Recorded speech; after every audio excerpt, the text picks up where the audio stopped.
Sawadee Kap. Hello and welcome to Daily Wisdom, Walking the Path with the Buddha. Today is our group learning program, and we're really going to be getting started with the teachings today. In our last class, we started off just introducing the program and kind of welcoming everybody and helping you understand what the group learning program is with a little few basic teachings of what is a Buddha, what is the path to enlightenment, and what is enlightenment itself. But today we're really going to dive in deep and really get started with the path to enlightenment and helping you to understand what it takes to move the mind to this enlightened mental state. Over the course of 3 classes in the next 3 weeks, you're going to get a really deep dive into understanding what the path to enlightenment is by us breaking down the Eightfold Path into 3 individual sections. We're going to be going through each one of these using the words of the Buddha and helping you to deeply understand what the path to enlightenment is, so that over the next 3 classes, you'll have a very healthy perspective of what it takes to develop your life practice and help you get to the enlightened mental state. This is part of this book, Developing a Life Practice, The Path That Leads to Enlightenment, that you can download from buddhadailywisdom.com, or you can order it on Amazon, or you can even just take the file and go print it yourself if you'd like. This book, chapters 4 and 5, is what I'm going to be teaching over the next 3 Sundays. And then on Wednesdays, I'm sharing breathing mindfulness meditation right now in a 4-part series where I'm helping you to build up your meditation practice. So I'd like to welcome all of you, whether you're joining for the first time or you've been joining regularly. I'm going to be sharing some visual aids here to help you guys understand what it is I'm going to be teaching you so that I can guide you through learning and understanding the Eightfold Path. This Eightfold Path that the Buddha shared, this is the core central teaching.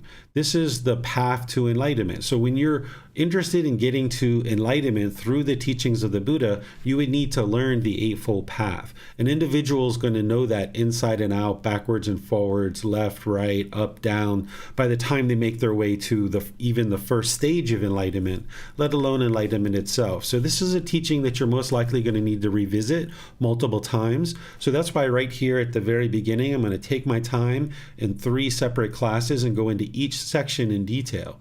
The wisdom section, the moral conduct section, and the mental discipline section. And then once we start with chapter 1, 2, 3, and so forth, we're going to explore chapter 4 as an individual chapter. We're going to explore it in chapter 5. So you're going to get a chance to revisit this even in this program a couple of times.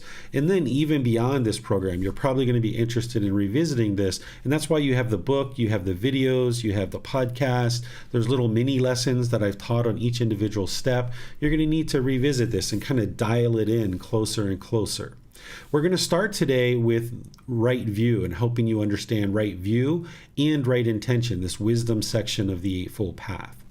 But keep in mind that we do have this 3-part series that I'm going to be sharing with you over the course of the next 3 Sundays. So today we're doing part 1. Next Sunday on the 27th, we'll be doing part 2, which is the moral conduct section of right speech, right action, and right livelihood. When I'm sharing this with you, it's important to understand that the Buddha didn't teach a bunch of rules or commandments or things that he's maybe trying to guilt or shame or fear you into doing, or certain punishments or rewards. He didn't teach any of that kind of stuff.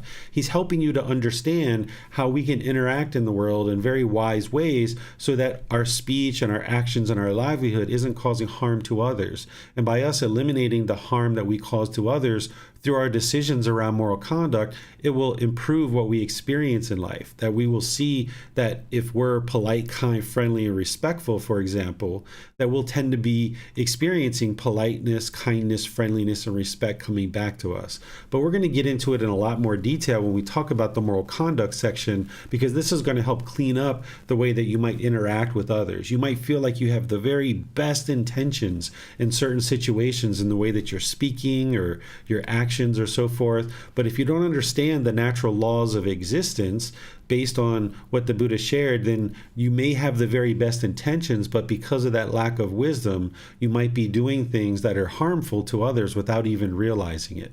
Then we're going to be sharing on the 3rd of September, which is 2 Sundays from now, the mental discipline section, which is right effort, right mindfulness, and right concentration. This is where you're going to learn how to train the mind and gain control over the feelings that you're experiencing. So there's the learning part that we're going to be doing in all of these classes. Then I'm going to be helping you reflect and showing you how to independently verify the teachings.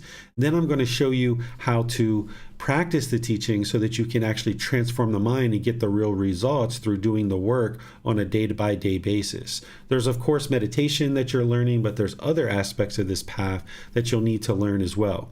And as we go, I'm going to open up for questions so that you guys can ask any and all questions that you like related to the content that I'm sharing with you, because that's an important part of learning the teachings of the Buddha, that you have an opportunity to ask questions and get help and clarification. So I'm going to be pausing at a few times as we go and opening up to any questions. If you're in Facebook, YouTube, or Zoom, you can put your questions into the comment section and I'll be able to see that.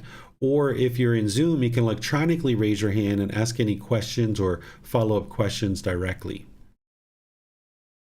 All right, so here we're moving into right view. I'm going to help you to understand what this is through using the words of the Buddha. It's very important as you embark on the journey to get to enlightenment that you use the original teachings of the Buddha, his words, to determine what did he teach and what he didn't teach. And then, as we talked last week, you're not believing any of the teachings that you're learning. You're learning those through the guidance of a teacher, through books and videos, classes, things like this. And then you're reflecting.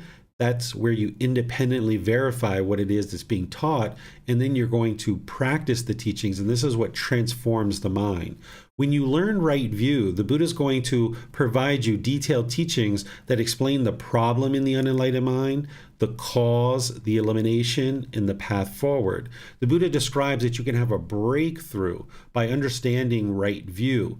The breakthrough is that you finally understand what's causing the sadness and anger and frustration and all these other discontent feelings, because you can't eliminate these discontent feelings if you don't understand what's causing them. So I'm going to use the words of the Buddha here to get us started, and then I'm going to dive into some details to be able to help you understand right view, and then we'll move on to right intention and talk about that.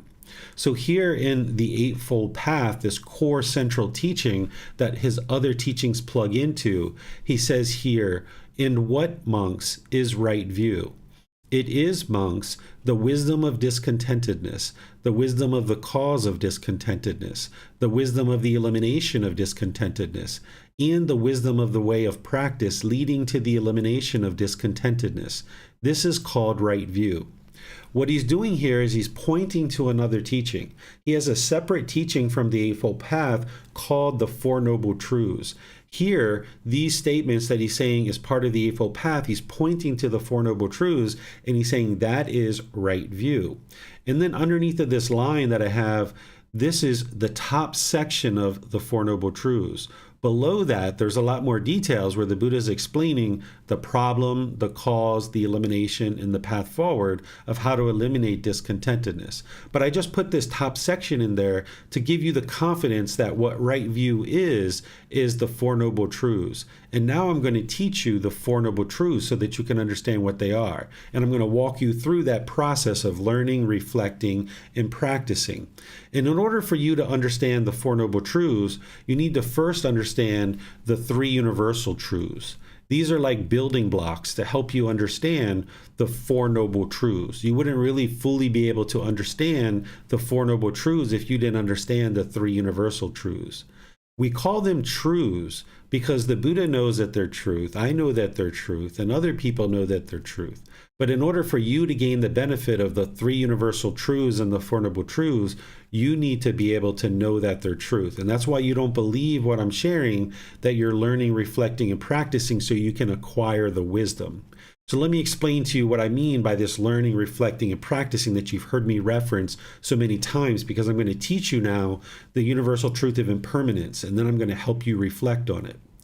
So the learning part is really straightforward with the universal truth of impermanence. This is where the Buddha essentially is helping you to understand that everything is constantly changing, that there isn't any permanent fixed state with all these material objects, possessions, relationships, thoughts, ideas, states of mind. Everything in the world is constantly changing.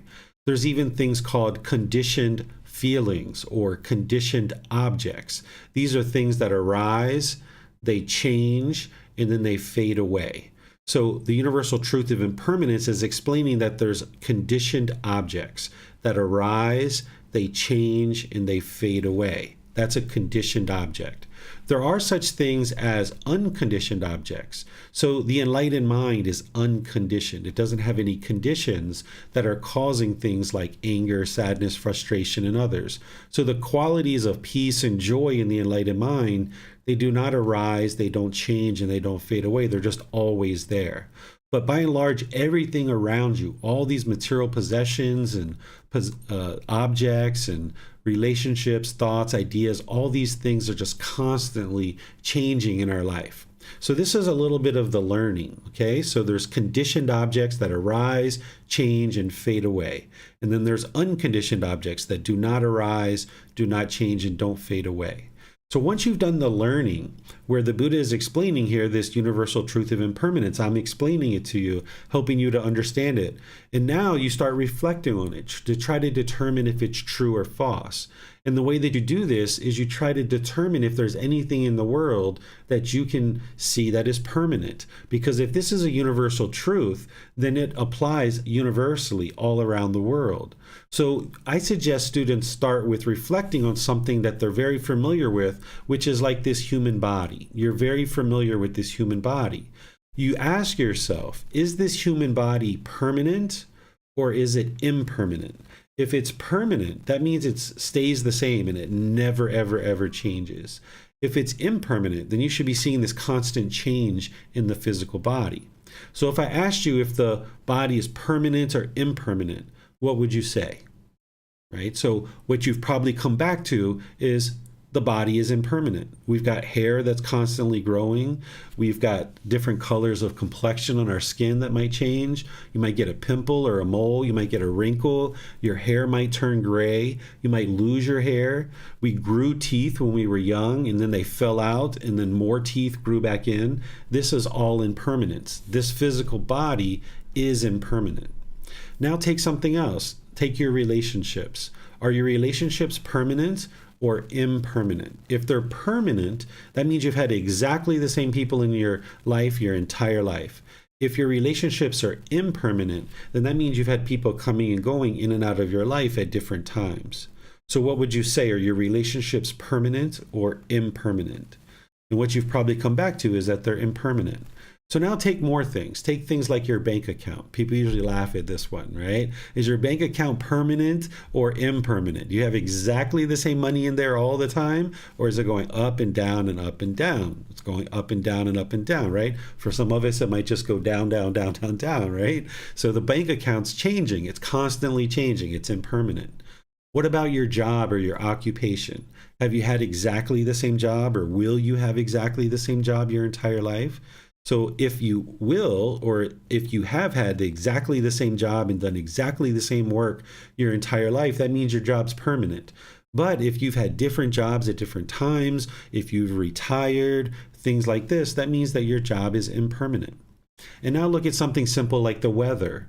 Is the weather permanent or impermanent? Well, of course, it's impermanent, right? It's sunny, it's raining, there's a hurricane, different things like this. There's snow in some places. There's a sandstorm here or there. There's all these different weather events. This is due to impermanence.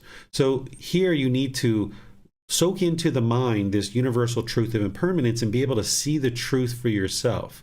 And if you're not yet convinced through your own reflection that this is indeed a universal truth, you're going to need to go around the world and focus on this. Maybe walk down the street in your neighborhood. And when you walk down the street or the sidewalk and you see a crack in the sidewalk, that's impermanence. Or if you see that the paint on a fence has faded away, that's impermanence. Right? As you're going down the road, you might have pretty good quietness in your neighborhood, but then a car comes by and maybe beeps the horn or something like that. That's impermanence. First it was quiet, now there's a horn. Well, there was a horn, but now it's quiet again. That's impermanence too. So you're going to need to deeply see the truth that this is a universal truth. That's how you take something learning, then you start reflecting on it to independently verify it for yourself. Is this true or false? And then when you know it's true, now you've got wisdom. You understand that the things in the world are impermanent. Now we'll move to the second universal truth. This is called discontentedness. In the original teachings of the Buddha, there's a word there in the Pali Canon, the original source teachings, that he uses called dukkha, because the original teachings of the Buddha are in the Pali language. And most people are translating this word dukkha to suffering. So if you've learned the teachings of the Buddha in other places, you might have heard this word suffering being used. But some people translate dukkha to being discontent, discontented, or discontentedness, like what I'm doing. So I'm going to explain to you what discontentedness is, and then I'm going to circle back and explain to you why I don't use the word suffering. So these feelings of pleasant feelings, painful feelings, or neither painful nor pleasant, is how the Buddha describes dukkha. When he talks about dukkha in his teachings, he describes that the unenlightened mind has pleasant feelings, that there's painful feelings, and that there's feelings that are neither painful nor pleasant. The pleasant feelings are things like happiness, excitement, elation, thrill, exhilaration, euphoria, and all those other pleasant feelings. Then there's painful feelings like sadness, anger, frustration, irritation, annoyance, guilt, shame, fear, stress, anxiety, etc. There's other feelings like that that are very painful to experience. Then there's neither painful nor pleasant.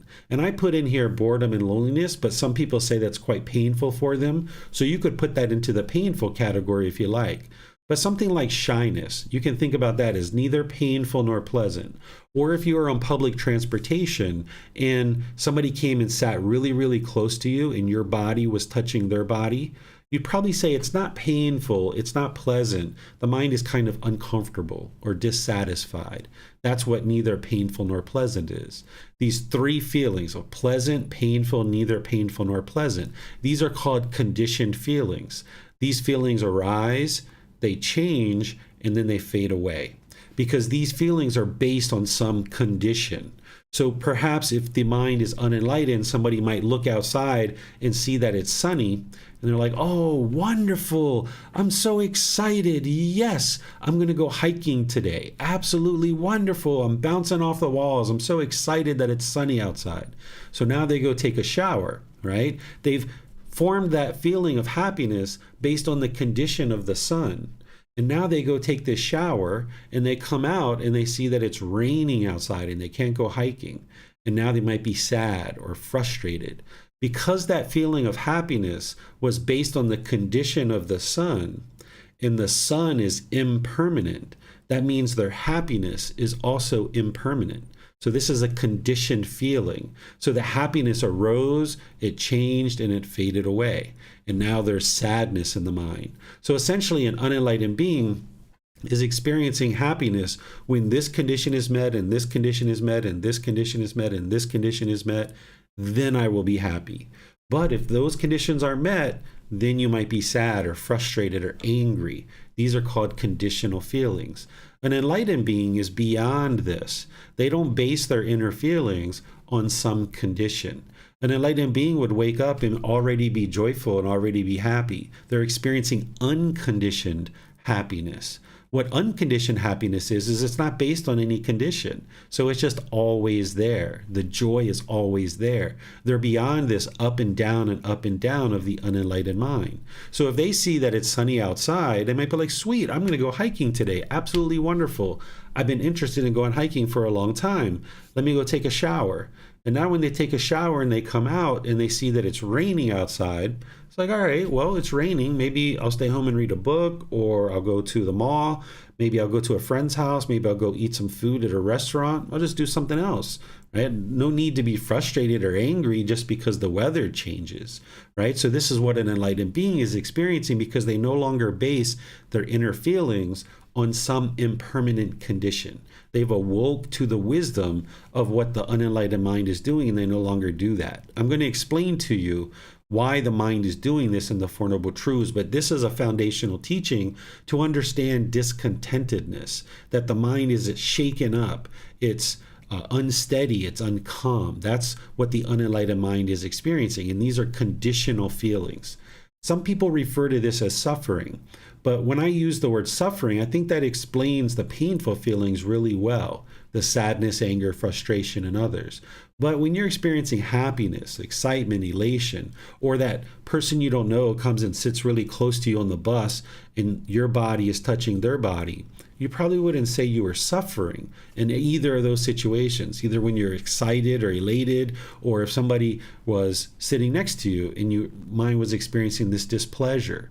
So if we use the word suffering, it's only explaining 33% of what the Buddha shared, which is the painful feelings. That means you're missing 66% of his teachings. So it's important to use language and words and phrases that fully represent what it is that the Buddha describes. So rather than missing 66% of his teachings, if you use the word discontent, discontented, or discontentedness, this fully explains what the Buddha was talking about when he was describing dukkha in these conditioned feelings. Then there's this universal truth of non-self. This isn't really something that you need to understand in order to learn and practice the Four Noble Truths, but it is something you need in your journey to enlightenment. I'm going to explain to you what it is and help you to gain some understanding of it, but then I'm going to kind of move past it and move into other teachings, because this particular teaching you're going to need to revisit multiple times. Oftentimes students don't understand it right from the beginning, so they oftentimes need multiple conversations to fully understand it. With the universal truth of impermanence and the universal truth of discontentedness, it's fairly straightforward, and you can independently learn it, you can reflect on it and verify it as being the truth, and then ultimately you'll learn how to practice it today. And by the way that you independently verify what the Buddha is saying about the universal truth of discontentedness is you try to disprove it. Here, what he's describing to you is the unenlightened mind, and you can look through the various feelings that you've had in your life and see, is the Buddha explaining what you experience? Because you know your mind's currently unenlightened, and he's explaining these three feelings that you experience as an unenlightened being. And if you have a certain feeling that doesn't fit into one of these categories, you can let me know, and then I will help you to be able to talk about it and discuss it and reflect on it. But now moving into the universal truth of non-self, this is actually a solution to one of the problems that the Buddha discovered in the mind. When we get into the group learning program a little bit further in a few weeks, we're going to be discussing what's called the 10 fetters. These 10 fetters are the 10 detailed problems that the Buddha discovers in the mind. Today, you're going to learn about one of those significant problems, but ultimately, in order to get to enlightenment, you'll need to learn all 10. These are called the 10 fetters, or pollutions, or taints, or defilements. This is what's hindering the mind and keeping it in the unenlightened state. What a fetter is it's like a shackle around your ankle with a chain and a ball that's keeping you trapped, like a prisoner. And if one has these 10 fetters, the mind is polluted or defiled or tainted. And now with those 10 fetters in the mind, you can't experience the brightness and radiance and joy of the enlightened mind. But when you clear these pollutions out of the mind, then that brightness and radiance can shine through, and you can experience some of those benefits or all of those benefits. And we're going to go into them even a lot more as we talk about what is enlightenment in chapter 3. That peace, the calm, serenity, contentedness with joy, the focus, the concentration, the clarity of mind, the deep memory, the blossoming of your personal and professional relationships. You'll be able to heal from what hurt you so that you never need to hurt again.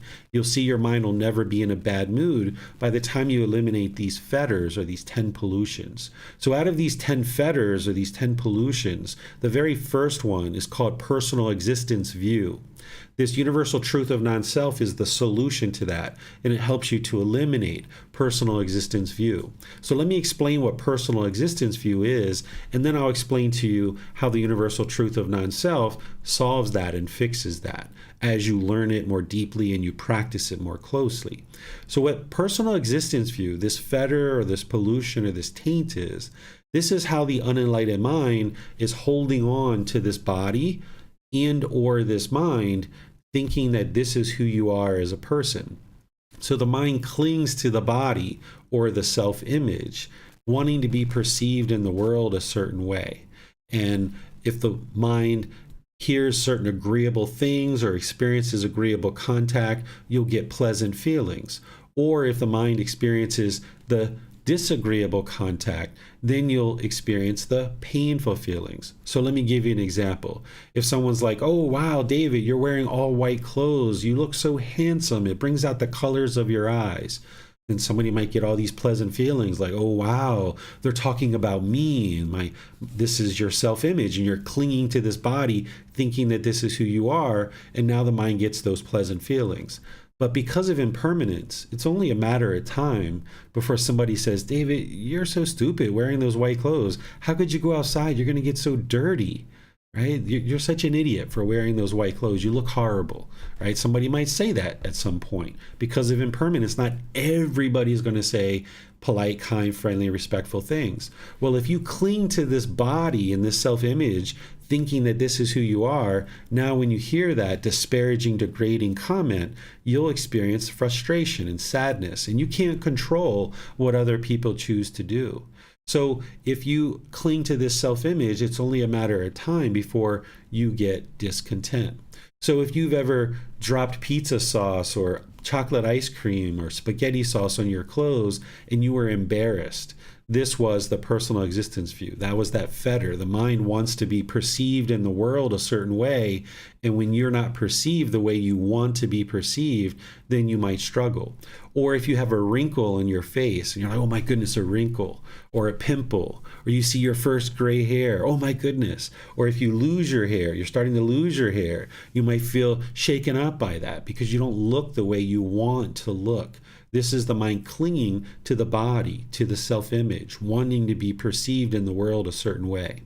And then you have the same thing going on with the mind or the self-identity. If there's personal existence view in the mind is clinging to a certain identity in the mind, wanting to be perceived in the world through its self-identity. So let's say you might think like, I am American, or I am Canadian, or I am Spanish, or I am Brazilian, or I am Australian. Or you might think that I am a police officer, or I am a lawyer, or I am a doctor, or I am a Buddhist teacher. There's all this I am, or I am a mom, or I am a dad, or I am a husband, I am a wife, I am a boyfriend, I am a girlfriend. And now the same thing occurs. If you hear agreeable things about this identity that the mind's holding on to, you'll experience pleasant feelings, those conditional pleasant feelings based on the condition that somebody has said something agreeable to you. But now it's only a matter of time due to impermanence before someone says something degrading and disparaging. And now you'll experience the painful feelings. So if this mind thought that I am a Buddhist teacher, if someone says all Buddhist teachers are so friendly and loving and kind and generous, I might get these pleasant feelings based on the condition of somebody saying something agreeable. But it's only a matter of time before someone says, how dare those Buddhist teachers share those teachings? They're leading people to hell, right?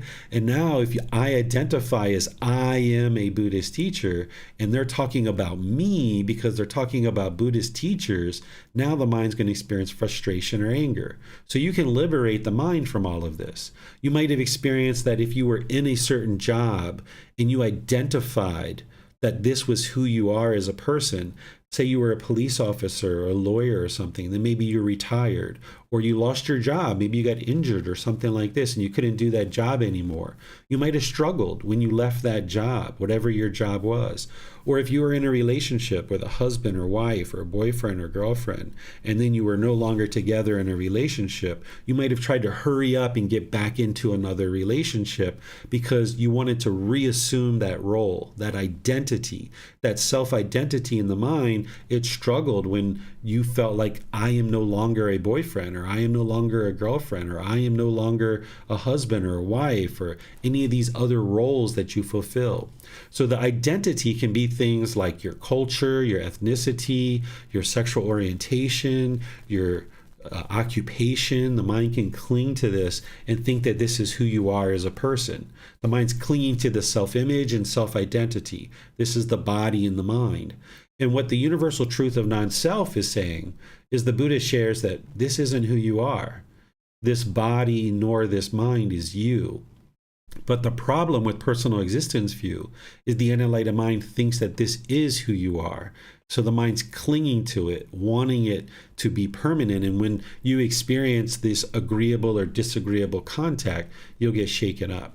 So there is a body, there is a mind, and it has come together. It is an existence. And we call this a person, or we call it a human being.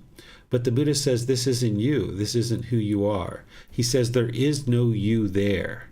But the challenge is we use this language of English and we say, I am hungry, or I have a headache, or I am thirsty, or I am tired. We're using this I, or I am, I am, I am.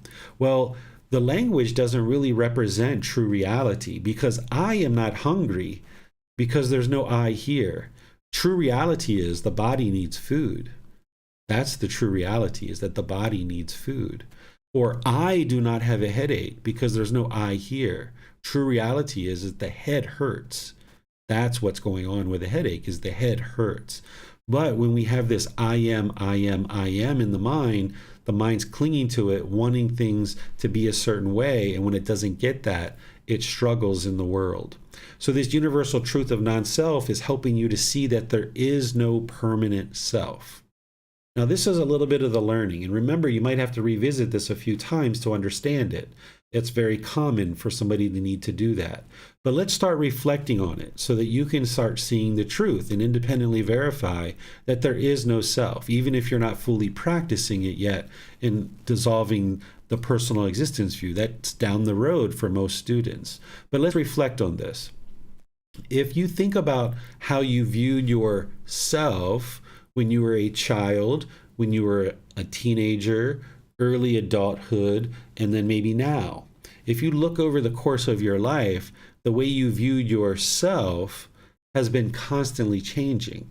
You haven't viewed yourself in the same way. Your personality, your character, the way you think about yourself, your self-image and your self-identity has been constantly changing. There you can see that there is no self. There's no permanent self. Another way that you can see this is think about the physical body, that if your arm was amputated, are you less of a person if your arm is amputated? Most people would say, no, I'm not less of a person. I have less use of an arm and a hand. I only have one arm and a hand now, but I'm not less of a person. So you understand to a certain degree intellectually that this body isn't you. But the mind is confused. It has this misunderstanding in the unenlightened state. It keeps holding on to this body, thinking this is who you are. Even though that intellectually, you might understand that this body isn't you, because if your arm's amputated, you would agree that, no, I'm not less of a person. I just have less of use of a hand and arm. Well, if this body is you and who you are, when I asked you that question about the amputation of your arm, you say, yes, I'm less of a person, because I have less use of a hand and an arm. I'm less of a person. But you probably wouldn't have said that. And then here's a third way to independently reflect and verify the truth that there is no self. I oftentimes will ask students to point to yourself. Where are you? Can you point to yourself? And students will typically point to the chest, or they'll point to the head. Okay, so someone's pointing to their chest. What are they really pointing to? They're pointing to a shirt. That's what they're pointing to. They're pointing to a shirt. So let's take off the shirt and we hold it up and we point to it and we say, okay, is that David? Or is that Miriam? Or is that Amber? Or is that Stephen? Is that Bruce? Or is that Cornelia? Is that shirt you? The answer is no, that shirt's not you. So, okay, let's throw away the shirt. Where are you? And then somebody might point again to the chest. What are they really pointing to? They're pointing to skin. Okay, let's take the skin. Let's hold up the skin. Is that you? Is that Miriam? Is that Stephen? Is that David? No, that's not me. Okay, throw away the skin. Okay, point. Now somebody might point again. Okay, we've got bones, we've got muscle tissue, we've got fluids, we've got organs. What part of that is David? There's no piece of that we can determine, like, this thing is David. There's just all these bits and pieces and parts. right? So this is how you can reflect on this. But like I mentioned, oftentimes people need more conversation and more discussion around the universal truth of non-self, which comes as you get moving into the teachings further and further. By the time we get to chapter 16, we're going to be diving into personal existence view really deeply. This retreat that I'm teaching here in Chiang Mai right now, we're going to be penetrating into it really deeply. We're going to be spending an entire class session on just personal existence view. And this is something that students often need to learn multiple times to be able to fully understand it. So this is at least an introduction to it, so you can start understanding that this body nor this mind is you, and you can start being observant. Are you embarrassed when you get, something spilled on this shirt? Or are you noticing that when somebody says something agreeable, that you get all these pleasant feelings, or disagreeable and you get upset or frustrated? So you can start independently verifying this is true through reflecting over your life and even experiencing life now as you go through life. So let me pause and see if you guys have any questions. You can put those into Facebook, YouTube, or Zoom, and I'll be able to see your questions in the comment section and then answer them for you. And if you're in Zoom, you can electronically raise your hand and ask any questions or follow-up questions directly. Okay, so it looks like we have some questions here coming in on Zoom. Bruce is asking, other than enlightenment, are there any other things that are unconditioned? So I found 3 things that are unconditioned. Enlightenment itself is unconditioned, because by the time you get to enlightenment, you've unconditioned the mind. You've eliminated those pollutions. Those pollutions are conditions that are causing the mind to experience anger and frustration and other things. But by the time you train your mind to enlightenment, you've purified the mind. The mind is unconditioned, and now that mental state is permanent. That's the one thing. Then the next thing is the natural laws of existence, the teachings of the Buddha. What he described during his lifetime, 2,500 years ago, he described the natural laws. Those natural laws are the same natural laws that existed then, that exist now, and they will always exist. These natural laws of existence are permanent. They didn't arise, they don't change, and they don't fade away. The things that have changed in the world is when people wrote down the teachings and people's memories of the teachings. That's what's changed in the world and is affected by impermanence. But the natural laws themselves, they don't change. That's why you can independently verify what I'm sharing with you and see the truth for yourself. And then I kind of include this third one as part of enlightenment and the natural laws of existence, but I'll just mention it. That if you have unconditional love, maybe for a parent or a child or other people in your life, unconditional love is unconditional. It doesn't arise, it doesn't change, and it doesn't fade away. You just always love this person. And we're going to be talking about that when we get to chapter 15 in this program, because oftentimes people are misunderstanding craving, desire, attachment, which you guys are going to learn about here in a moment. They're misunderstanding that as love, but that's not actually love. So there's something called unconditional love or true love, which is permanent. Okay, it looks like Stephen has a question here. Is it more accurate to say that there is no self or there is no permanent self? To me, it's the same thing. There is no permanent self. There is no self. There's no self at all. There is no permanent self. There's no self. There's no you there. That's the words of the Buddha, where he says there is no you there. So you could say it either way. The mind, though, in the unenlightened state, thinks that there is a self. And this is the challenge. This is the confusion. This is the misunderstanding, that the mind is grasping for a you. Oftentimes when people hear about the universal truth of non-self, and I say that you're not the body, you're not the mind, and you're not the combination of these two things, they might say, okay, well, if I'm not those, what am I? What am I? This is the mind still grasping, still wanting to find a self. And ultimately, what you would like to get to is what we call it realizing non-self, where you've realized in the mind that this body and this mind isn't you. It's not who you are. And this is called realizing non-self. And you would need to do this in order to get to the first stage of enlightenment. And then that's going to also help you to go beyond. Let's see. So Miriam here has, we need to abandon the labels that were assigned to us since we were born. Yes, there's all these labels that we get, even our own name, right? Like, I am David. I remember when I was younger and I would go to like school, if there was another person in the class named David, I would get angry. I'm like, I'm David. How can that be David, right? Well, I'm not David. There's millions of Davids in the world, so I can't be David. This was just a label that was given to us at birth in order to make it easy for people to understand who we are, or that who we're referring to. Because what we really have is we have this big bag of skin with bones and fluid and muscle tissue and things like this inside of it. But when David came home from school, grandma had to say to mom, like, hey, did David come home from school yet? And my mom said, yeah, David's doing his homework. I probably wasn't, but that's probably what she said, right? My grandmother couldn't say, did that big bag of skin and bones and fluid come home from school yet? She had to say, David, right? So we've been given all these different labels, and then there's these expectations assigned to them. What a perfect wife should be, what a perfect husband, what a perfect mom or dad should be. And then there's all these expectations that the mind is just clamoring to fulfill.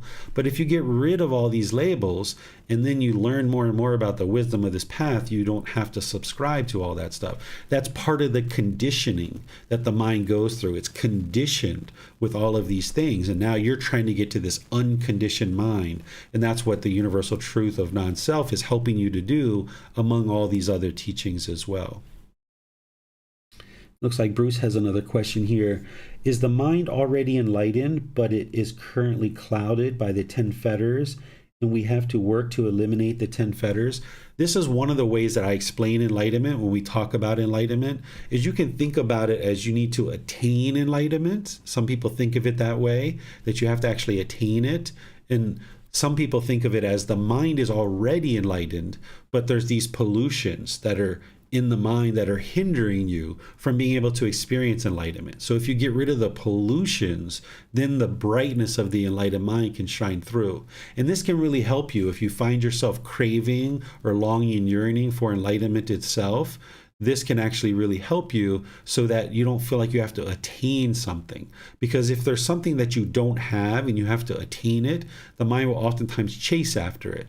Whereas if you think you already are enlightened, the mind is already enlightened, and you just got to get these pollutions out of the way, this can be a better way to look at it so that then you're not chasing after enlightenment itself. All right, great questions there. I saw something from you, Miriam, up here, but it didn't look like a question. I think it was something you might have been asking me. Oh, okay, I see. Yeah, no worries. Yeah, if you need to leave class, it's up to you. Let me see if we have any questions coming in from any of the other places and other platforms that we have here. Looks like we have something coming in here on YouTube. Am I the only one who cannot log in? I've tried Facebook and now YouTube. It looks like you're in YouTube now. So Rhonda, you should be able to be there. Or if you come to Zoom, you're welcome to come to Zoom as well. And then looks like, oh, there you are. I see you say you're in now. Okay, great. Looks like Tonka has a question. How to explain uncomfortable sensations that are not connected to the outside world, happening at the time or thinking in that moment? Are we saying that I don't exist? How would I experience anything if I do not exist? Okay, these are like two different questions, Tonka.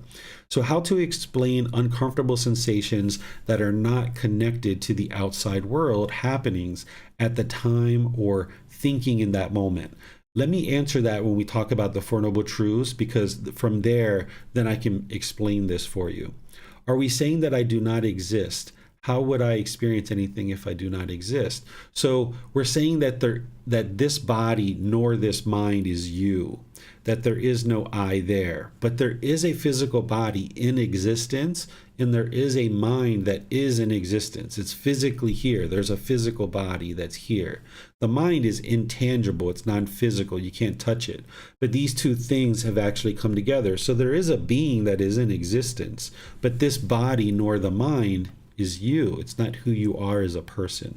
So we're not saying that this being that we refer to as Tonka is not in existence. That being is in existence, but the mind has to get to a point where you understand that the body nor the mind is you. or this self-image or this self-identity. It's not who you are as a person. Let's see if we have any questions on Facebook.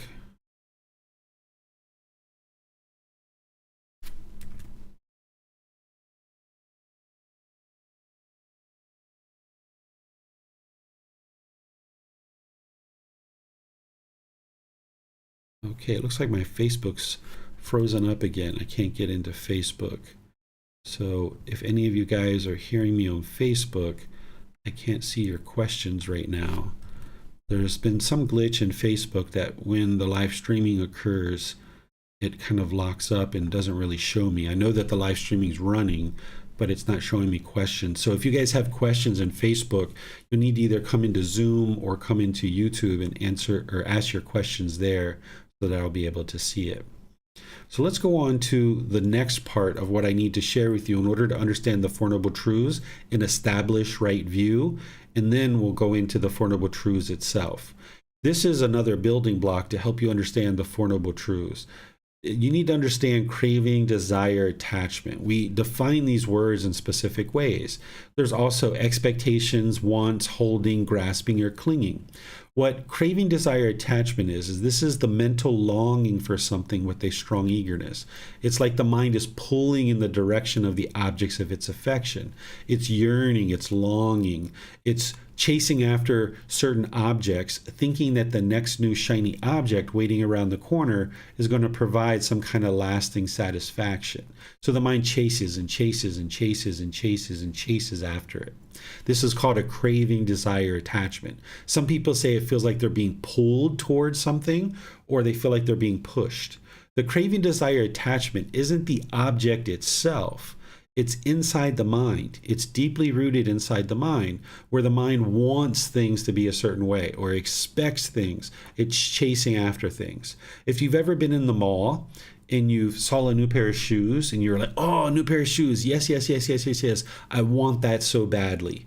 Or if you saw a new phone or a new computer or a new shirt or some, golf clubs or something like this, if you chase after it and you thought this external thing was going to complete you, or maybe a boyfriend or a girlfriend, you might have chased and chased and chased and you wanted it so badly, you felt the mind almost pulling towards it. The mind can almost become obsessed sometimes and feel like there's an obsession in the mind as it chases after this thing. And there's a certain spectrum of craving. You can have really strong cravings or you can have very minor ones. But this is what craving, desire, attachment is, the mental longing and strong eagerness. And you should be able to see through your own direct experience that you've experienced these at different times in your life. So now let's talk about the Four Noble Truths so you can understand what these are and have this breakthrough where you finally understand what's causing the mind to be sad, angry, frustrated, and all these other discontent feelings. Well, the first Noble Truth is explaining that everyone that is unenlightened will experience discontentedness. For some reason, I see on my slides here in Facebook, or I'm sorry, on Zoom, it cut off the word discontentedness. I'm not sure why, but it's cutting that off. So it should be everyone that is unenlightened will experience discontentedness. So there we see some impermanence, right? This slide is usually just fine, but for some reason it's not showing the entire word. That's some impermanence for us. So here the Buddha is describing the problem. The unenlightened mind is going up and down and up and down and up and down. You might experience some peacefulness and some calmness here and there, but it's only a matter of time before the mind becomes irritated or agitated or annoyed or some other discontent feeling. Then we have the second Noble Truth, which is explaining the cause of that problem. Discontentedness is caused by our own cravings, desires, attachments, because the mind wants everything to be permanent when everything in the world is impermanent. I'm going to explain that a couple of times, and I'm going to give you some examples as well.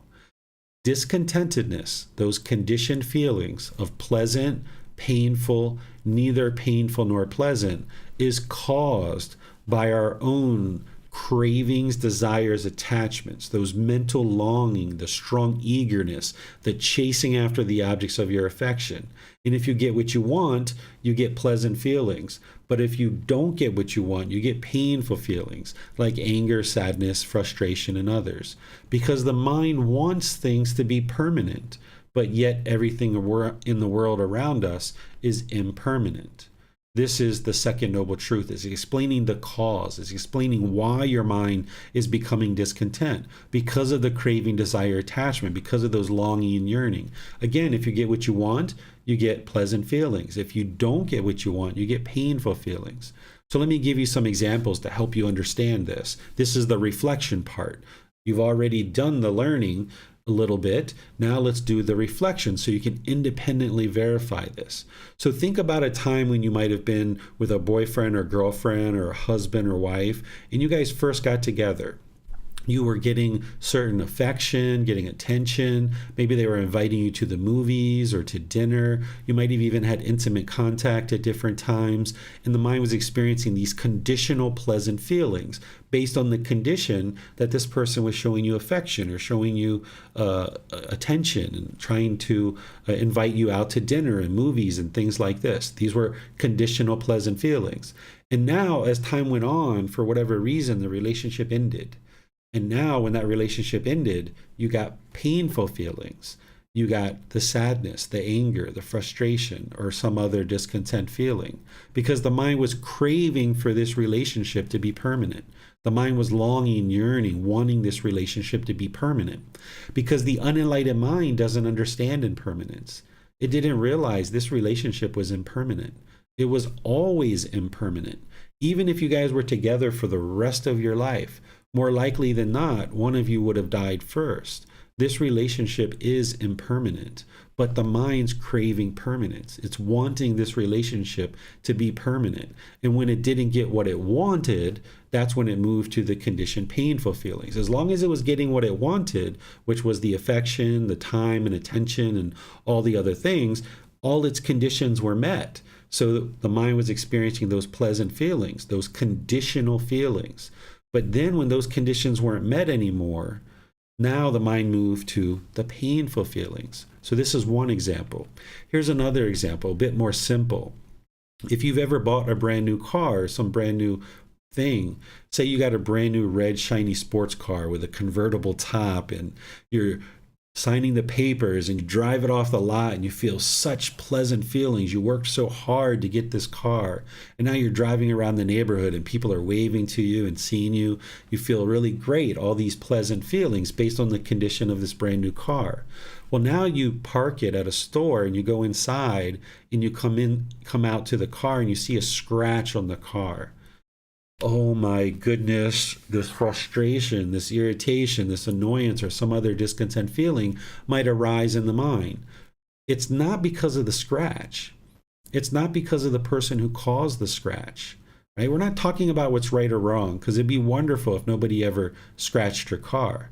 But we live in this impermanent world that the car is going to get a scratch because it's impermanent. This red shiny sports car is not permanent. It's going to eventually get a scratch on it. And now when the mind sees that impermanence, it doesn't understand impermanence in the unenlightened state. It's craving permanence. And now that scratch, seeing that impermanence, the mind has these painful feelings that arise. It's not because of the scratch or the person who caused it. It's because of the craving in the mind. It's the longing and yearning, wanting to keep this car permanent. You can see the same thing if you've ever experienced somebody close to you that's passed away. If you went to a funeral or you've heard news that somebody close to you has died, you might have grieved or felt sorrow or sad during that situation.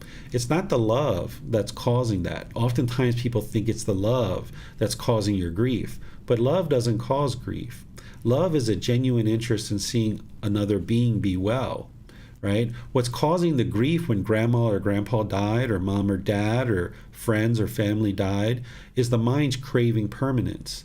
The mind's wanting this being to be permanent, but yet they died. It represents this impermanence. Because they were born, they had to die. But the unenlightened mind is craving for this person to be permanent. Or if you ever been to a wedding and you grieved at a wedding, or people around you were grieving, this is the mind craving permanence. They're wanting brother or sister or their children to be with them permanently. And going to a wedding represents this impermanence where they go off into the world, and the mind is confronted with this impermanence, that their child or their friend or family member is not permanent and is not going to be with them permanently. The same thing happens when a child goes off to college, that oftentimes a parent can grieve when they're sending their child to college, because once again, there's this impermanence that the mind experiences. Even though the parent has intellectually been teaching their child for 18 years or longer, and always knowing that their kid is going to go away to college, the mind is still grasping and still clinging and still holding on to this individual. So when they go off to college, the mind can really struggle during that time. This is the mind craving permanence. So this is the part where I've been sharing with you and helping you learn and do a little bit of reflection. But now let's reflect even deeper so you can really see the truth. I'd like you to think about a recent time where you've been angry or frustrated or irritated or annoyed. It might have been today, it might have been yesterday, it might have been last week. Look at that situation. Prior to learning this, you might have been blaming other people, because that's what the unenlightened mind usually does, is it blames other people for the feelings that you're having. And you either push a person away, you might become bitter and harsh and hostile with that person, or you might put your expectations on that person, trying to get them to do things your way. But now that you have this new wisdom, that before you might have been blaming other people, or you might have been trying to blame other people, instead with this new wisdom, reflect on that same situation where your mind was irritated, annoyed, angry, frustrated, or something else. There was something your mind wanted and it didn't get it.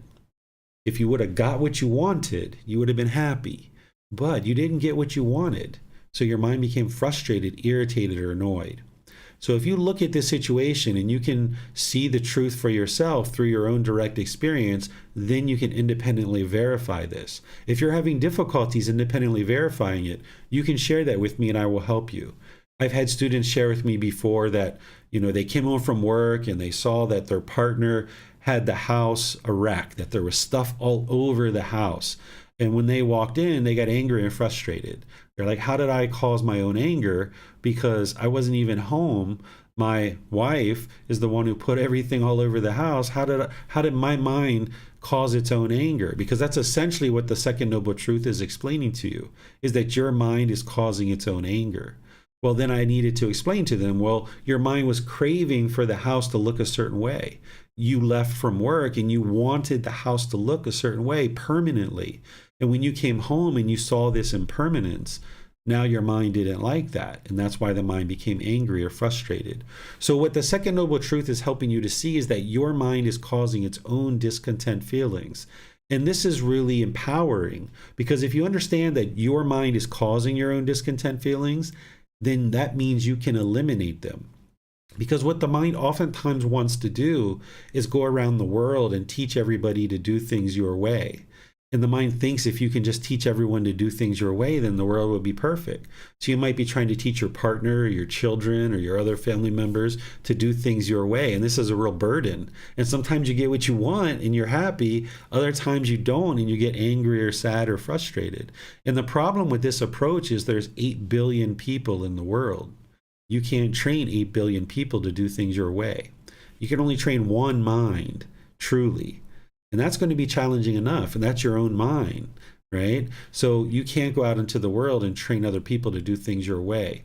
And as long as there's craving in the mind and one has wrong view, when there's wrong view, that means we're blaming other people for the feelings that we experience. You are making me angry.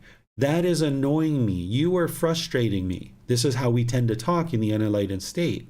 But if you understand right view and you establish right view, then what you understand is that it's craving, desire, attachment that's causing the discontent feelings. With wrong view and you're blaming other people, like I mentioned, you'll tend to push people out of your life. This is called aversion. And people might think that this solves the problem, but it doesn't solve the problem when you push people out of your life, because you just get irritated or angry about the next thing. And it doesn't work when you become bitter and harsh and hostile and aggressive with people, because they'll choose to leave out of your life, or they'll become bitter and harsh and aggressive with you right back. And if you put your expectations on people and try to control people to do things your way, this just puts pressure on people, and then they'll choose to leave your life that way as well. So when you have craving, desire, attachment in your mind, you have this long list of expectations of what the mind wants. And now the list of people that you can spend time with becomes smaller and smaller and smaller and smaller. There's fewer and fewer people that you can spend time with because the mind keeps getting discontent. And not everybody can meet all those growing expectations and those growing conditions. So if you find that you're in that situation now, it's okay. You're learning what you need to learn in order to overcome that. Because the goal would be to be able to reside harmoniously with all beings, where you don't want and crave and expect and long and yearn for all these things to be a certain way. But also, if you never did anything and you just, allowed people to do anything and everything, then your mind wouldn't be content there either. So you need to find this middle way that we're going to be talking about when we get to chapter 6. But here in the Four Noble Truths and establishing right view, I'm helping you to see that it's your own mind that's causing these discontent feelings so that you can accept responsibility for these feelings. This is what's going to help you to move on to the rest of the path to enlightenment. Because as long as your mind falsely believes or has the misunderstanding that other people are causing you to be angry, then that means everyone else needs to learn how to do things your way. You need a training program to train the world how to do things your way. There's 8 billion people. We need to start writing books. We need to get a training program going on. We need to get everyone in the world to agree with how you do things. And that's the only way the mind can get to peacefulness, right? And then there's people that are constantly being born all the time. So now you're going to need to train those new people coming into the world too, right? So it's going to be a constant ongoing program. Or you can just focus on training one mind. That's the way that you can get to freedom, to liberation, to freedom from these strong feelings. So that's what the rest of the path is going to help you learn. So this third noble truth is explaining that to eliminate discontentedness is possible by eliminating cravings, desires, attachments. So if the second noble truth is explaining the cause, which is craving, desire, attachment, then the third noble truth is explaining how to eliminate it. This is through eliminating cravings, desires, attachments. And then the fourth noble truth is explaining that the path to eliminate discontentedness is the Eightfold Path. It's the Eightfold Path that is going to teach you how to eliminate craving, desire, attachment. That's the complete perfect plan that the Buddha figured out during his lifetime that is now going to teach you how to eliminate craving, desire, attachment. And just a heads up for you, there's a couple of things that you can learn here at this point that's going to help you eliminate cravings, desires, attachments, but you're going to learn the bulk of this as we get moving further into the program. Breathing mindfulness meditation is helping you to eliminate cravings, desires, attachments, that when the mind moves off the breath, you're cutting that off, letting it go, and bringing the mind back. Because when craving, desire, attachment is in the mind, it's going to hold on and hold on and hold on. But you're training the mind to let go, to let go, to let go. So that meditation, a breathing mindfulness meditation, is not to eliminate your thoughts. As long as you're alive, you're going to have thoughts. But you're training the mind to easily let them go. So with mindfulness or awareness of mind and concentration, you're training the mind to be focused and concentrated, have clarity of mind, have awareness of the mind, so that then when the mind is longing, yearning, and having craving, you can cut that off and let it go. This is what the breathing mindfulness meditation is doing for you. And then you're practicing generosity. Again, we're going to be talking about all these things as part of this program, but you can already be looking to do some of these things of building up your breathing mindfulness meditation practice and also practicing generosity where you're giving and sharing with the people around you. Because when the mind has craving, desire, attachment, it's holding on. It's wanting things to be permanent. It's selfish. It oftentimes becomes selfish when you have craving, desire, attachment in the mind. You're not willing to give and share. But when you train your mind to give and share, it's helping the mind to let go and be willing to do so. So it's the Eightfold Path that's going to teach you in totality as the core central teaching of how to train the mind to eliminate craving, desire, attachment. But here with the Four Noble Truths, you're getting this little window into what's causing the discontentedness in the mind. The craving, desire, attachment is what's causing the discontentedness. And then you learn and practice all the other steps in order to eliminate that. But before we move on to the next step, which is right intention, let me pause here and see what questions you guys might have about any of the things that I've been describing so far. Remember, you can put that into Facebook, YouTube, or Zoom in the comment section, or you can electronically raise your hand in Zoom and ask any questions or follow-up questions directly.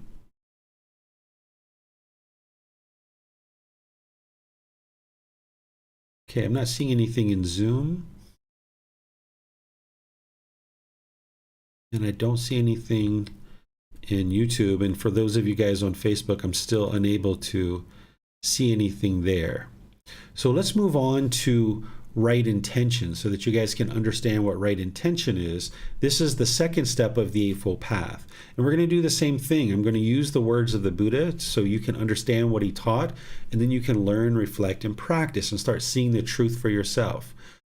Here, what the Buddha is describing is he says, this in what, monks, is right intention, the intention of renunciation, the intention of non-ill will, the intention of harmlessness. This, monks, is called right intention. Well, some people translate this as right thinking or right thought, because even the translations of how people translate, it's impermanent. For me and others, we translate it as right intention, because this is the intention of what you would like to cultivate in the mind. But the right thinking or right thought is also descriptive as well, because there's these three aspects of right intention or right thinking or right thought. The Buddha talks about renunciation, non-ill will, which is actually goodwill, because this is a double negative. Non-ill will is the same thing as goodwill, and the intention of harmlessness. So now let's look at each one of these individually. What the intention of renunciation is this is the interest and willingness to let go and give up the unwholesomeness that the mind is holding on to, certain false beliefs or false perceptions of reality, certain misunderstandings or confusions that the mind has. There are certain beliefs and opinions or views that the mind is holding on to that are false. This is why one of the reasons why the mind is experiencing the anger, frustration, and other discontent feelings. That there are certain things you've learned in life that are true, and then there's certain things that you've learned in life that are false beliefs or false perceptions or misunderstandings or confusions. And you need to train your mind to be willing to let those go. And you're replacing that with wisdom. As you're learning, reflecting, and practicing, you're moving out the false beliefs and false perceptions and bringing in wisdom. This is renunciation, being willing to let go, essentially have an open mind. One of the primary things that you need to learn to let go of or have renunciation and eliminate false beliefs and false perceptions, we just talked about it with right view as part of the Four Noble Truths. Up until today, you might have had the wrong view, or you might have had the misunderstanding or the false belief or false perception that other people are causing you to be angry, or that music is annoying me. It's not the music that's annoying you, it's the craving, desire, attachment in the mind. So you need to be willing to let go of your false beliefs and false perceptions, but you do that through acquiring wisdom. You don't just blindly let go of the things that you've learned over the course of your life, but there are certain false beliefs or misperceptions or misunderstandings or confusions that the mind is holding on to that you need to be willing to let go of. We also refer to this as ignorance or the unknowing of true reality. The mind has this unknowing of true reality that it has in the mind, and you need to uproot that and get that out and now bring in the wisdom. So you need to have the intention of renunciation. If you're just holding on to everything you're doing now and you think that your mind is perfect and everything in your life is perfect and you don't need to do anything in order to improve upon what you're doing in life, then you wouldn't be practicing the intention of renunciation. You're just holding on and holding on and holding on. So renunciation is the willingness to let go and give up this unwholesomeness that's in the mind, these false beliefs and false perceptions or misunderstandings. Then there's this intention of non-ill will. What ill will is animosity, bitterness, the anger, hatred, and lesser versions. So if you have non-ill will, then you're not interested in being bitter and harsh and hostile or aggressive or having animosity. Instead, you're practicing goodwill, having the intention of goodwill. What goodwill is having this genuine interest in seeing other beings be well. We also refer to this as loving kindness. I'm going to teach you guys how to cultivate loving kindness as part of our 4-part series on loving kindness meditation. And then we're going to be talking about loving kindness at different times during our program. So here the Buddha is helping you to gain the wisdom to understand that you need to develop the intention or the thinking or the thought of having a genuine interest in seeing all beings be well. And this is important because of the third aspect of right intention. It's called the intention of harmlessness. The intention of harmlessness is to not cause harm or be incapable of causing harm, that you're uninterested in causing harm to other beings. Harming other beings is like injuring their material possessions or their physical body or their reputation or things like this. If you're causing harm to others, material possessions or physical body or reputation, this harm can come back to you. This is the natural law of karma.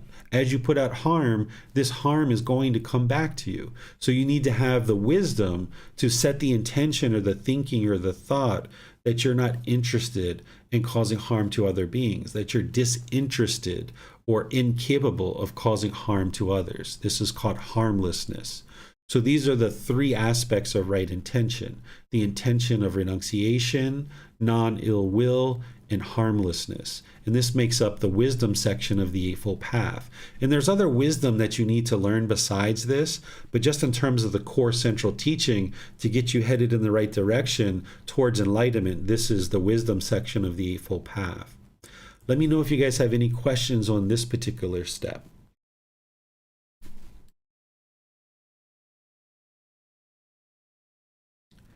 All right, I'm not seeing any questions here. So what I'd like to do then is just end with a summary. Actually, I might have just seen a question come in. Okay, so we just had a question from Miriam. She says, how about when we harm people because we don't behave the way they expect, being people pleaser? Okay, so this isn't harm, right? If somebody's expecting something out of you, that's their craving, desire, attachment. That's the Four Noble Truths. They're having a certain expectation, a craving, a longing, a yearning. So say somebody wants you to only speak on the phone for 10 minutes, but you decide to speak on the phone for 30 minutes. And now when you get off the phone, they had to wait for you for 20 minutes and now they're angry and they're frustrated. You haven't harmed this person. They're causing their own discontentedness. You haven't harmed their material possessions, their personal, their physical body, or their reputation. They're choosing to get angry because of their craving, desire, attachment. They might not understand that if they haven't learned the Eightfold Path and established right view. They might firmly believe you're the one that's causing them to be angry.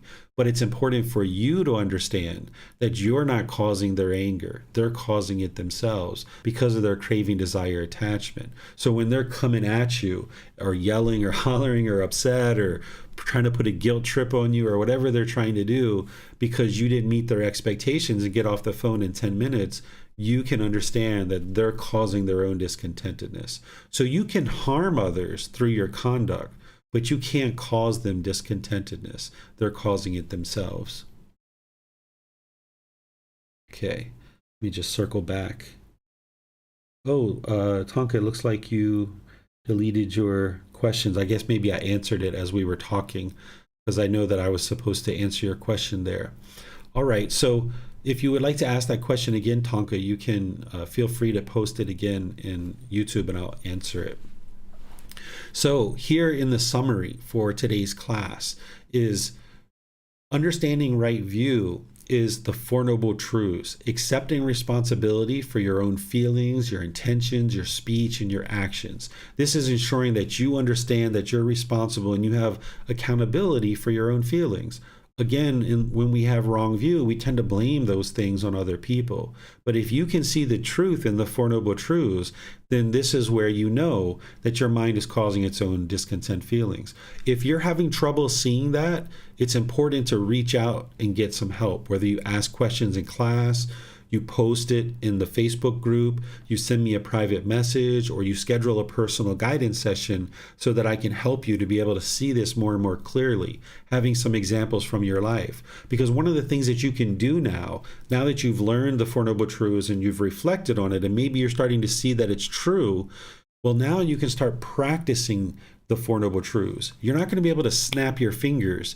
Just because you intellectually know the Four Noble Truths, you're not going to be able to get rid of your anger by snapping your fingers, because those cravings are deeply rooted in the mind. It's going to take many months and even years for you to gradually transform the mind towards the enlightened mental state. But now if you intellectually understand it, or you're starting to understand it, or you have some personal guidance where I help you to understand it more fully, now the way that you can practice this is in the past where you might have gotten angry or frustrated or irritated and you look for somebody to blame. Instead, don't do that anymore. When you notice that your mind's angry or frustrated or irritated, step back from the situation, put a pause on it, and look internally. Look at your own mind. There's something that the mind's craving, it's longing, it's yearning, it's wanting, it's desiring, it's expecting something. And if you have trouble seeing what your attachments are, that's where you can also reach out to me by posting in the Facebook group, sending a private message, asking questions in class, or scheduling personal guidance, and I will be able to help you to be able to see where your mind's craving. And oftentimes early in practice like this, when you're first getting started, it's not just one craving. There can be one or two or three or four or five. Usually the more intense your anger or frustration, the deeper the attachment is, or the deeper the craving is, or the more of them that there are. They're kind of layered on top of each other. But sometimes you can have just a little simple craving that you're just irritated, you're just annoyed, you just kind of dislike the way that person's doing things. And it kind of goes away fairly quickly, but it's still a certain craving in there. So there's this spectrum of craving from kind of little minor ones all the way up to real significant ones. And these can be layered on top of each other and really arise some intense rage in somebody's mind.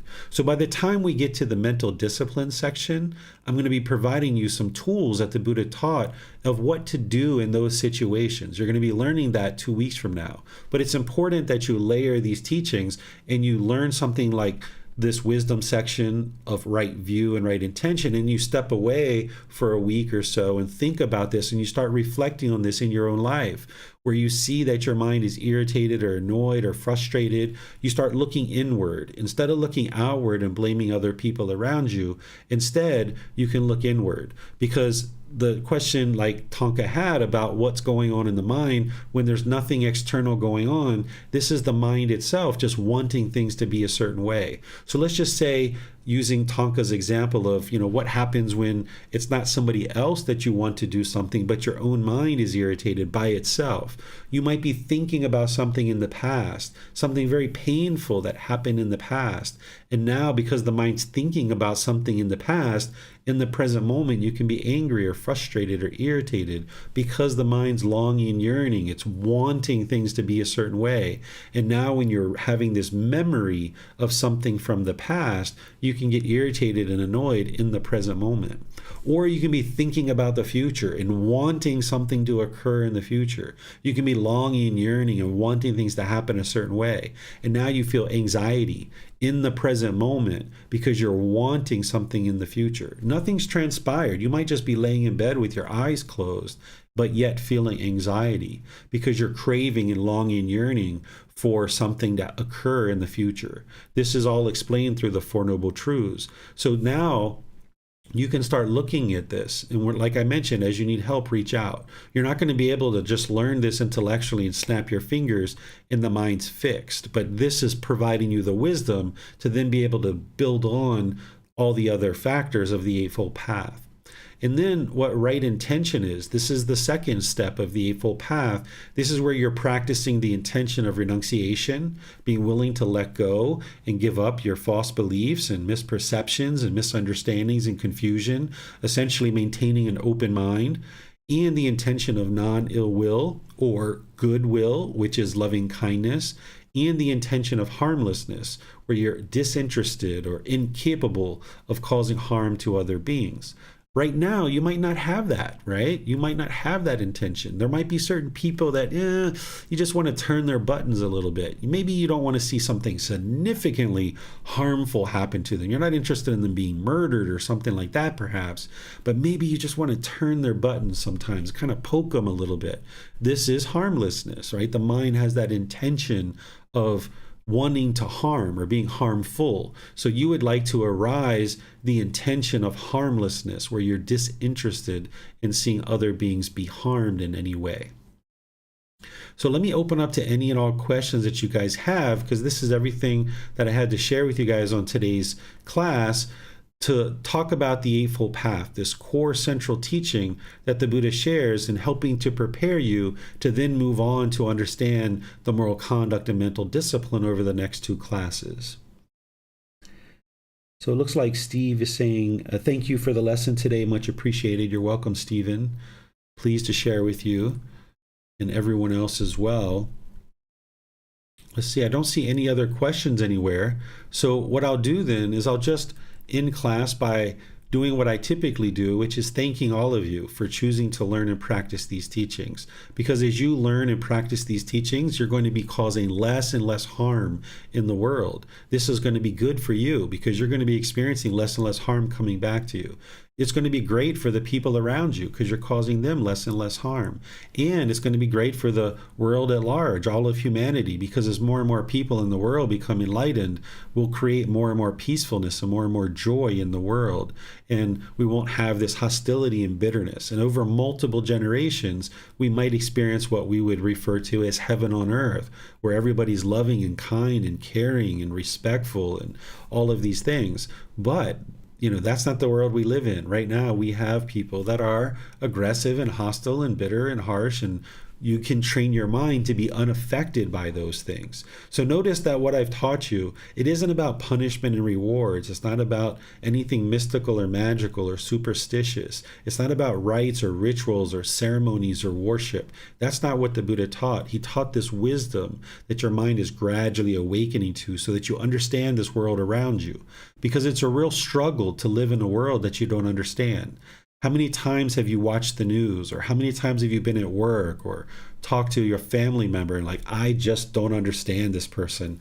I don't understand why people do these things. Well, by the time you train on this path and you get to enlightenment, you'll understand exactly why people are doing the things that they do. But as long as you don't understand this natural laws of existence in this world that you live in, it'll be really real difficult to live in. So you can overcome those struggles and difficulties by walking towards the challenges that you experience, cultivating wisdom and overcoming it. And that's what the Buddhist teachings are going to do for you. So as you need help, feel free to reach out to me. Next class on Sunday, we're going to be learning the moral conduct section of right speech, right action, and right livelihood. And in the meantime, if you'd like to read chapter 4 and the first part of chapter 5, you can see what it is that I just shared with you. And there's other mini videos and there's other classes that I've taught on this same topic as well. And then next week, we'll go into that next section. And then on Wednesday, we're going to be in our second part of our 4-part series where I'm helping you to build your breathing mindfulness meditation practice. And if you're not able to attend Wednesdays, which is typical or sometimes normal for people, those are all recorded in our YouTube channel, on our podcast, and our Facebook page. You can see those videos in the podcast from when I taught the first session, the second, and so forth and so on. And this can help you. So you can digest it on Wednesday evening or Thursday or Friday, Saturday, or some other day. And that way you can build your meditation practice because you're going to need that in place. So that's why I'm helping students to build that very early on as you develop your practice. And all of this is coming together and helping you to build this life practice or develop your life practice towards the attainment of enlightenment. So thank you all for your questions. Thank you for deciding that today is a day that you would like to learn the teachings of the Buddha. Thank you for choosing to learn with me as your teacher, and we'll see you guys in one of these future classes. Have a very lovely and wonderful rest of your day. Sawadee krap.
Thank you again for watching.